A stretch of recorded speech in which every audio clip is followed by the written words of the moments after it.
There's a moment in everyone's life when a single phone call changes everything. Not because of what's said, but because of what it sets in motion. For Noah Bennett, that moment came on an ordinary Tuesday morning while he was elbow-deep in an irrigation pump that had been failing for weeks. The farm outside Portland wasn't much to look at. A few greenhouses, a repair shed, and a delivery route that kept the local restaurants in fresh produce. Honest work. The kind that lets you sleep at night knowing you didn't have to step on anyone to get there. But honest work doesn't always pay the bills. So when Richard Whitmore called, when he named a number that would solve Noah's most pressing problems, it was impossible to refuse. Even though something in that offer felt wrong from the moment Richard explained it. He wanted his daughter Avery to spend 3 months on the farm. Manual labor. Hard work. She had refused a marriage that would have secured the family's future, and Richard believed she needed to understand consequences. What he didn't say, but what Noah understood perfectly, was that he wanted his daughter broken down, remade, convinced that she had no choice but to comply. Noah agreed because he needed the money. But he made one promise to himself. He would not become Richard Whitmore's tool. When the black SUV pulled up just after 3 o'clock, Noah was stacking empty crates. The girl who stepped out was 25, tall, and carried herself like someone who had never been told no in a way that mattered. Her coat was expensive. Her boots were white. Her expression was carefully blank. She looked at Noah for a long moment like she was deciding whether he was worth speaking to. Then she introduced herself with a single word. Avery. Noah showed her to the small room behind the kitchen. Not fancy. Just a bed, a desk, a dresser that had belonged to his grandmother, and a window overlooking the greenhouses. She didn't complain. She just set her suitcase down and stared at the bed like it might bite her. That evening, Noah heard her on the phone with her father. Her voice was steady but underneath it was anger. Fear. She was trying so hard to hide what she really felt. I'd rather sleep in the barn than go back and marry that man, she said. In that moment, Noah realized she hadn't come here as a spoiled girl being disciplined. She had come here as someone running from something she was terrified of. And that changed everything. The first week was harder than Noah expected. Not because Avery was difficult. She was quiet, careful, clearly trying. But it was obvious she had never done physical work in her life. He started her with the easiest job he could think of. Harvesting cherry tomatoes in the big greenhouse. By 9 o'clock, she had dropped 2 full trays. The tomatoes rolled across the concrete floor like red marbles. She stared at the mess, face pale, and for a second, Noah thought she might cry. Instead, she crouched down and started picking them up one by one, wiping each one carefully on her jeans before placing it back in the tray. I'll do it again, she said quietly. Just show me slower this time. That night, Noah found her sitting on the back steps, staring at her palms under the porch light. They were red and blistered. My father would love this, she said. He always said I needed to be brought down. Noah sat down a few feet away. Work doesn't bring people down, he answered. The way people use work to humiliate others does. She turned and looked at him, and for the first time, he saw something other than anger in her eyes. Curiosity maybe. The beginning of trust. The days after that, something shifted. She stopped fighting the work. She started asking real questions. Why did he grow certain varieties instead of others? Which restaurants paid on time? She took notes on her phone like she was studying for an exam. Every evening, she sat at the kitchen table with her laptop, reorganizing the order spreadsheet Noah had been managing by hand for years. One afternoon, a chef called furious about a short arugula order. Avery answered the phone. Her voice was calm, professional, apologetic without groveling. She fixed the problem herself and asked if Noah could drive her into the city to deliver them personally. On the way back, she sat in the passenger seat with dirt on her cheek and her hair tied back in a messy knot. She looked out the window at the passing fields and said, almost to herself, I thought I was only good at things that didn't matter. Parties, emails, smiling at investors. Noah kept his eyes on the road. Knowing how to talk to difficult people isn't useless around here. I need that skill more than I need someone who can plant straight rows. She laughed. It was the first real sound of joy he had heard from her. By the end of the second week, she was doing things Noah had never asked her to do. She redesigned the simple website he used for wholesale orders. She took better photos of the produce and wrote descriptions that made the vegetables sound worth paying extra for. When he asked why, she shrugged and said, "Because if we're going to do this, we might as well do it right." He didn't correct her when she said we. Then Grant Caldwell showed up on a Thursday evening. The sleek black car didn't belong on this property. Neither did the man who stepped out. Expensive coat, polished shoes, a watch that cost more than Noah's entire irrigation system. Avery came out of the greenhouse wearing gloves and the faded work jacket Noah had given her. Her hair was messy, her face flushed from the heat. She stopped when she saw Grant. Her voice went flat. "You shouldn't be here." Grant smiled, but it didn't reach his eyes. "Your father wants you home. He's been patient long enough." He looked her up and down, taking in the dirt on her clothes, the calluses forming on her hands. "Is this your idea of proving something? That you can pretend to be poor for a few months?" Avery pulled off her gloves. Her hands were shaking, but her voice stayed steady. "You need to leave." That was when Noah moved. He didn't raise his voice. He simply walked over and stopped a few feet away. "She told you to leave," he said. Grant turned, finally noticing Noah existed. "And who the hell are you?" "The man who owns the ground you're standing on." Grant laughed once, short and ugly. But he left. That night, Avery sat at the kitchen table with a mug of tea that had gone cold. "Maybe he's right," she said quietly. "I don't know where I'd go if I didn't go back." Noah leaned against the counter. "You're here," he answered. She looked up at him, really looked at him, like she was seeing something she hadn't noticed before. For the first time since she arrived, Avery didn't argue. By the end of the second month, Avery had changed in ways that had nothing to do with clothes or makeup. Her hands were no longer soft. Calluses marked her palms. The expensive coat had been replaced by one of Noah's old flannel shirts she had claimed without asking. She looked real. One night, it rained hard enough to knock out power to the greenhouse. Avery appeared in the doorway holding the flashlight, already wearing the work jacket.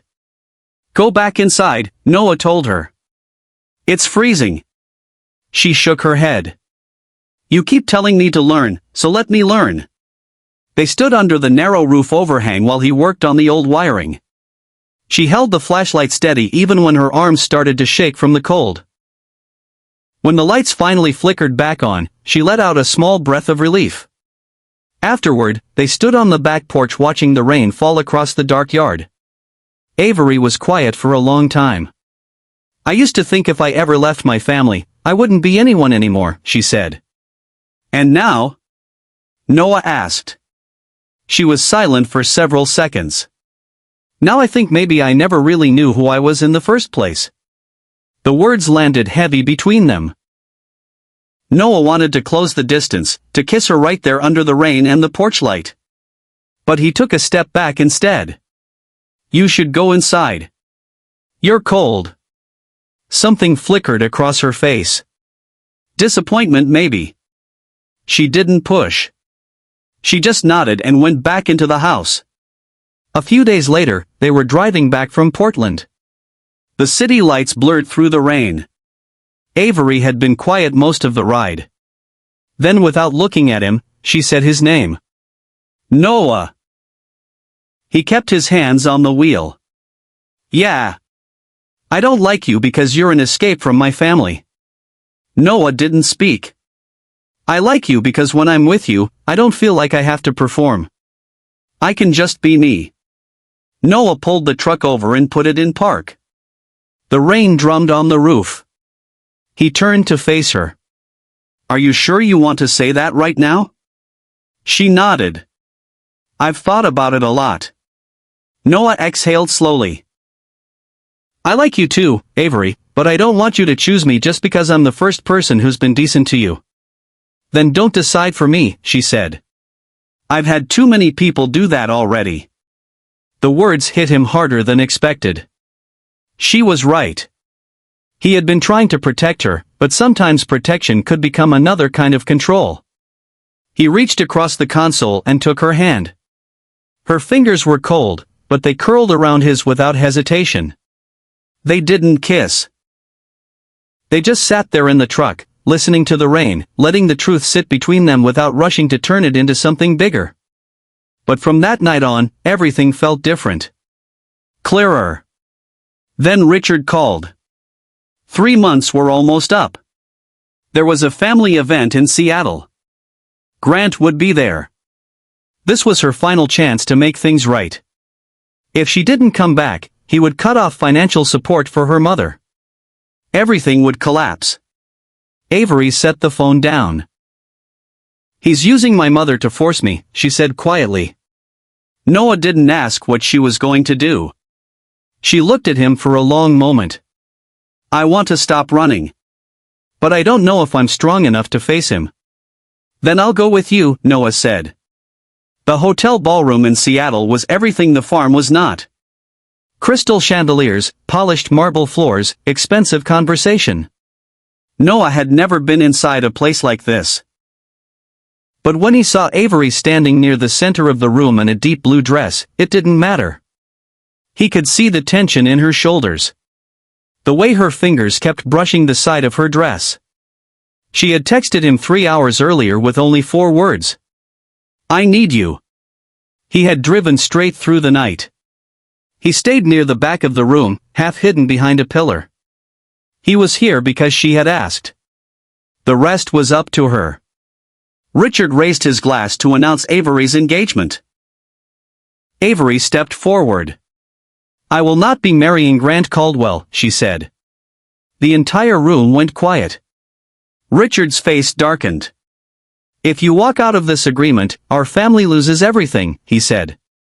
Avery's hands were shaking, but her voice didn't waver. If the only way to save this family is to sell your daughter to a man she despises, then this family was already lost a long time ago. Richard took a step toward her. If you leave with him, you are no longer my daughter. The words landed like a physical blow. Avery went very still. Noah stepped out from behind the pillar and walked forward. He didn't rush. He didn't shout. He simply made his way through the crowd until he was standing at the edge of their circle. Avery looked at him, then slowly, deliberately, she reached out and took his hand. I want to go, she said. They walked out of that ballroom together while the entire room watched in stunned silence. In the lobby, she finally broke. Her shoulders started shaking. Noah pulled her into his arms right there under the crystal chandelier. She didn't cry loudly, just quiet, exhausted sobs against his chest. I'm scared, she whispered. I know, he said into her hair. But you did it anyway. They didn't drive back that night. Noah found a small inn on the outskirts of the city. He got her a separate room so she could breathe. Around midnight, she knocked on his door, wearing one of the inn's robes. She called her mother from his room. The conversation lasted nearly an hour. When she hung up, she looked at him with something close to wonder. She cried, Avery said softly. And she told me she was proud of me for the first time in my life. Noah didn't say anything. He just opened his arms and let her curl against his side. The next morning, she stepped out of her room wearing the same wrinkled blue dress, her hair loose and messy. I don't have a home anymore, she said. Noah reached for her hand. Then we'll build a new one. It doesn't have to be a place. It can start with a choice. She squeezed his fingers. For the first time, Avery Whitmore looked like someone who finally believed she was allowed to choose. And Noah already knew he would follow her anywhere she decided to go. Avery came back to the farm on a Tuesday morning in late autumn. The same black car pulled into the yard, but this time she stepped out before the driver could open her door. She was wearing the faded flannel shirt she had stolen from Noah's closet, her hair loose and wind-tangled. She carried only one small bag. When she looked up and saw him standing by the greenhouse, she smiled. Not the careful, guarded smile from the first day, but something real and tired and relieved. Within 6 months, the farm's revenue had doubled. Avery had redesigned every system, contacted every restaurant, and started weekend tours in classes. Noah was finally able to replace the irrigation system without touching a single dollar of her father's money. A year after she returned, her mother came to visit. She arrived on a warm spring afternoon wearing a simple sundress. She stood at the edge of the greenhouse for a long time, watching Avery explain crop rotation to school children. When Avery noticed her, Eleanor's eyes filled with tears. "I've never seen you look more alive," she said later. "Your father always said this place would break you." He was wrong. Avery reached across the table and took her mother's hand. He was wrong about a lot of things. The day Noah asked her to marry him, the leaves in the greenhouse had started turning gold. It was late afternoon. The light slanted through the glass roof in long, warm stripes. Avery was sitting at the old wooden table surrounded by seed catalogs and half-finished order forms. Noah walked over, wiped his hands on his jeans, and set a small wooden box in front of her. "I'm not asking because you need a place to stay," he said. "I'm asking because you finally chose your own life, and I want to be part of whatever comes next." Avery opened the box. Inside was a simple silver ring. Nothing flashy, just something that would look right on hands that knew how to work. She stared at it for a long moment, then looked up at him with eyes that were already shining. "You're sure?" she asked softly. "I come with a lot of complications." "I know," he answered. "But you also come with light. And I'm choosing both." She laughed through the tears and said yes. They got married on the farm the following October. No ballroom, no crystal chandeliers, just the greenhouse strung with simple lights, rows of late tomatoes hanging on the vines, and the people who had actually stood by her. Avery wore a simple white dress and carried wildflowers picked from the edge of the property. When she walked toward him between the long tables of vegetables, Noah thought about the girl who had arrived in a black SUV with cold eyes and a suitcase full of armor. He thought about the night she told him she would rather sleep in the barn than marry Grant. He thought about the moment she took his hand in that Seattle ballroom and chose to walk away from everything she had ever known. And he realized something important. Richard Whitmore had sent his daughter here to learn how to bow her head. But this farm had never taught Avery to bow. It had given her a place to stand. That's the power of choosing yourself. That's what love actually looks like when it's real.